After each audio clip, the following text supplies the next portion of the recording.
Next tab is the products tab. You're going to be spending a ton of time in here, obviously. If you've used Mozaik before, you know this is where all the magic happens. So, the way this library is set up currently is we have our floor standing panels. Really, the only difference you're going to see between those is whether or not they have a notch or no notch. There are deep panels in here as well. If you just want to start with 24-inch deep, really no difference between the 24 deep and the standard. And then next we have LED panels. These are extremely important and extremely awesome. So you can bring in the left, right, or both LED. If you bring in the left, your LED is going to be on the left side. We are typically drawing from left to right in the library. Everything's going to come in to the left. It's really up to you, whatever style you like the best. But in the corners, if we had cabinetry here, if we had closet sections here, the corners you're going to be starting with hanging panels. I'll get into this more in another video, but I just want to go through the layout. We have LED panels, hanging panels, back panels. These are lining the wall, so we're not actually attaching the backs to each section of the closets. There will be a video on how to do this later, but the recommended method is to just slap some full panels on the wall. If you really care where the seam is at, you can get creative with planning, or you can just slap them up and no one is going to notice the seam unless it's a $10 million home. But if that's the case, then there's going to be some other bigger fish to fry than seams on your back panels. Then we have the upper panels. This is a fun one. So this is just if you want to stack on top of your 8 or 9 foot sections or 7 foot sections.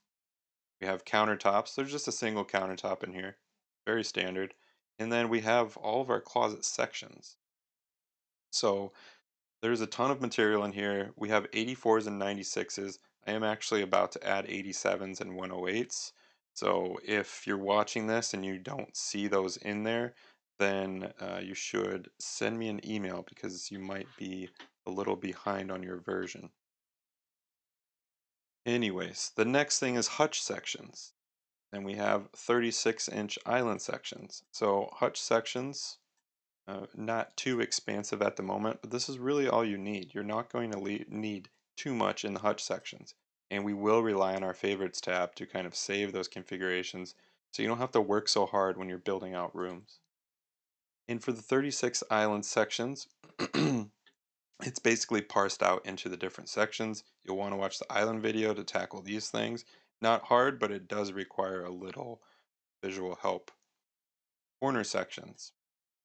The dreaded corners. These are not so bad. I've got them set up really nice. You're going to see at least a 60 millimeter radius on the inside of these shelves. You're going to want to keep that. You can do less if you're hand banding, whatever you want to do, but they are set up so that this line bore is going to come out correct. Beyond that, we have bench sections, wall mounted sections, and then some miscellaneous items. And you're really just bringing out your panel. Let's do a 96, and then we'll bring in our 96-inch section, our double hang. You'll notice that when you're placing these in the room, they all come out at around 14 inches.